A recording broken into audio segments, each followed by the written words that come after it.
الحمد لله الذي جعل في الآخرة دار القرار والسرور وجعل الدنيا إلا متاع الغرور له شهادة يشرح الله لنا بها الصدور وأشهد أن سيدنا ونبينا محمدا عبده ورسوله المخرج من الظلمات إلى النور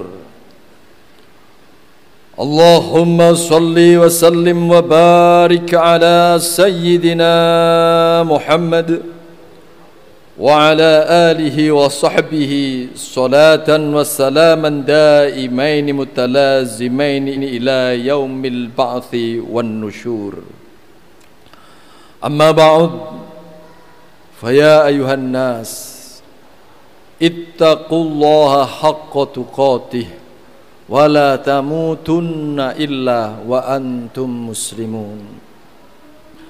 Kaum muslimin rahimakumullah, mari kita tingkatkan kualitas takwa kita kepada Allah Subhanahu wa taala. Kita syukuri kehidupan ini dengan meningkatkan takwa dalam artian yang sesungguhnya, takwa yang menjadi spirit dari segala yang kita lakukan, sehingga diri kita terjaga dari ucapan dan perbuatan yang kiranya dapat menyinggung atau menyayat hati orang lain.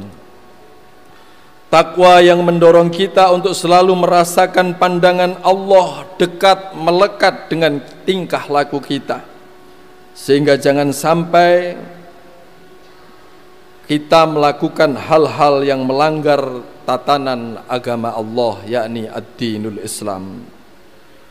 Semoga dengan upaya seperti itu secara istiqomah kita semua dalam kondisi diselamatkan oleh Allah, disukseskan dan dibahagiakan dunia akhirat. Amin ya rabbal alamin. Kaum muslimin rahimakumullah, dalam sebuah hadis qudsi Rasulullah Muhammad sallallahu alaihi wasallam bersabda, Anin Nabi sallallahu alaihi wasallam qala, Inna Allah azza wa jalla yaqul, sesungguhnya Allah subhanahu wa ta'ala berfirman, Inni la ahummu bi ahlil ardi adzaban, sesungguhnya aku telah benar-benar mempersiapkan azab untuk penduduk bumi. Kaum muslimin rahimakumullah, yang namanya mempersiapkan berarti sudah siap sewaktu-waktu untuk diluncurkan. Untuk penduduk bumi berarti azab yang dipersiapkan itu dimaksudkan adalah siksa yang tidak menunggu nanti di akhirat, tapi siksa di dunia.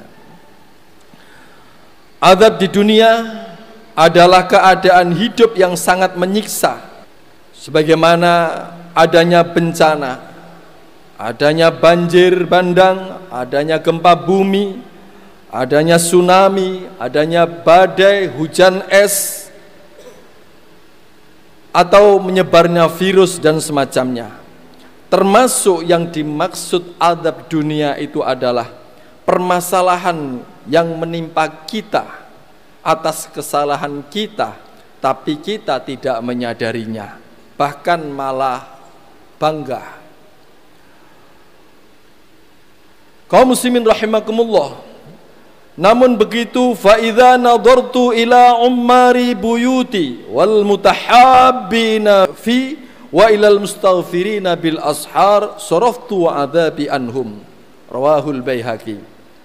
Tetapi walaupun azab itu sudah disiapkan dan tinggal menunggu waktunya untuk diluncurkan, namun manakala Allah masih memperhatikan kita dalam kondisi masih banyak yang suka memakmurkan masjid, masih suka meramaikan kegiatan-kegiatan berbasis kemasjidan dengan kegiatan-kegiatan yang outputnya bertujuan membentuk karakter muslim yang paripurna, Rasulullah Shallallahu Alaihi Wasallam bersabda bahwa ahabbul biladi indallahi masajiduha wa abghadul biladi indallahi aswaqiha, rawahu Baihaqi. Sebaik-baik tempat adalah masjid-masjid Allah, dan seburuk-buruk tempat adalah pasar-pasar. Para guru menerangkan hadis ini adalah dalam menyikapi hidup ini jangan berdasar pikiran pasar. Dalam bergaul, kiprah di masyarakat, jangan sampai pikiran kita itu memakai budaya pasar, tapi sebaiknya memakai budaya masjid. Apa bedanya? Dalam pasar yang ada adalah budaya materialisme. Siapa yang punya uang, dia yang dimuliakan. Sementara budaya yang ada di masjid adalah inna akramakum indallahi atqakum. Siapa yang paling takwa, dialah yang dimuliakan. Karena itu dipesankan yang dimaksud oleh Rasulullah sebaik-baik tempat yang kita jadikan acuan untuk menghadapi hidup ini adalah tempat yang membudayakan bahwa kita menghormati inna akramakum indallahi atqakum. Karena akramakum indallahi atqakum yang tahu hanyalah Allah. Maka dalam bergaul, kalau budaya masjid yang kita pakai, kita tidak melihat potongan orang, dia jadi pejabat atau tidak, tukang sapu atau tidak, sama saja. Karena kita tidak tahu derajat orang tersebut. Kalau budaya pasar yang dilihat adalah pangkat dan jabatan, tapi kalau budaya masjid yang dilihat adalah derajat. Pasar, pangkat dan jabatan masih bisa direkayasa, masih bisa dibeli. Tapi kalau derajat, indallah, yang tahu hanyalah Allah. Karena itu kita diajarkan selagi kita, karena ada rahasia bahwa kita tidak tahu derajat orang tersebut. Bisa jadi seorang tukang sapu di sebuah kantor, dia lebih tinggi derajatnya dari kepala kantor itu sendiri. Bisa jadi. Karena itu, kalau budaya masjid yang kita bawa, kita tidak akan gampang meremehkan orang lain. Kaum muslimin rahimakumullah, silakan dibuka di dalam surat Al-Hajj ayat 18. Pohon, bebatuan, hewan-hewan, semua makhluk itu saja dihormati, apalagi manusia, tanpa melihat agama apa dia, kita hormati. Dan Rasulullah juga bersabda, ar-rahimuna yarhamuhumur rahman, irhamu man fil ardi yarhamkum man fis sama. Sehingga gaduk untuk menangkal bencana, bencana itu tidak jadi diturunkan oleh Allah kalau di antara kita ada al-mutahabbin, saling cinta. Kaum muslimin rahimakumullah, dengan memakmurkan masjid, tujuan lain adalah membentuk pribadi yang muttaqin, pribadi yang bertakwa. Dan ciri-ciri orang yang bertakwa adalah kanu qalilan minal laili ma yahja'un wa bil ashari hum yastaghfirun. Ini kita sedang berada di bulan Sya'ban, tinggal 14 hari lagi kita akan memasuki puasa.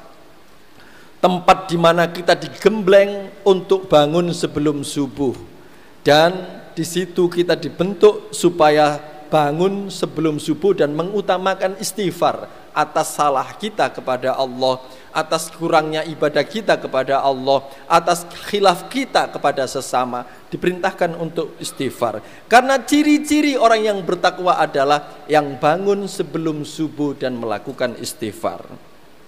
Dan Allah berfirman, selagi ada orang yang memakmurkan masjid,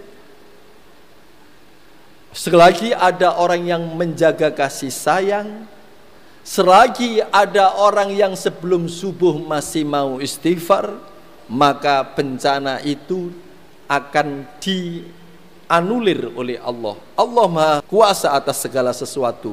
Walaupun sudah dipersiapkan, Tapi kalau hambanya berupaya minimal dengan 3 hal tersebut, maka dianulir oleh Allah Subhanahu wa ta'ala. Kalau sekarang terjadi bencana mencari minyak goreng susah, harga mahal, ini juga bencana. Kita lihat di medsos, budaya al-mutahabbin itu tidak ada, sudah nyaris punah. Budaya saling menyintai, jangankan antar agama, antar sesama Islam saja saling salah menyalahkan. Dan sebagai umat Islam, kita jangan ikut-ikutan itu. Kita tunjukkan di mata dunia bahwa kita ini teduh. Karena selagi kita memakmurkan masjid untuk membentuk pribadi yang saling menyayangi di antara sesama, dan pribadi yang gemar mencari kesalahan dirinya, maka insya Allah bencana itu tidak ada, dan kesejukanlah yang akan kita rasakan. Untuk itu, kesimpulan dari hadis tersebut, azab Allah dipalingkan, tidak jadi diturunkan ke bumi selagi satu, Allah masih menyaksikan masih banyak orang yang suka memakmurkan masjid, meramaikan dengan kegiatan-kegiatan positif. Yang kedua, selagi Allah masih melihat orang yang suka menjaga kasih sayang di antara sesama.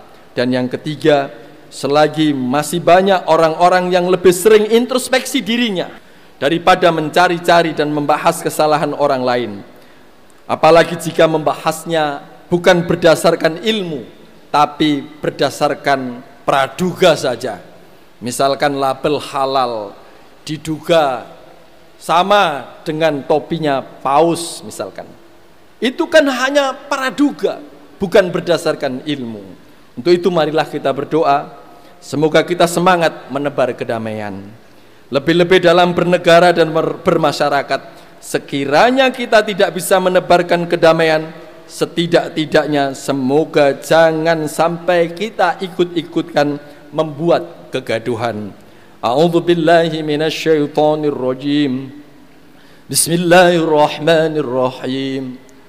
Wal 'asri innal insana lafi khusrin illalladzina amanu wa 'amilus solihati wa tawasaw bil haqqi wa tawasaw bis sabr. Barakallahu li wa lakum fil Qur'anil Karim wa nafa'ani wa iyyakum bima fihi minal ayati wa dzikril hakim wa taqabbal minni wa minkum tilawatahu innahu huwas samiul alim.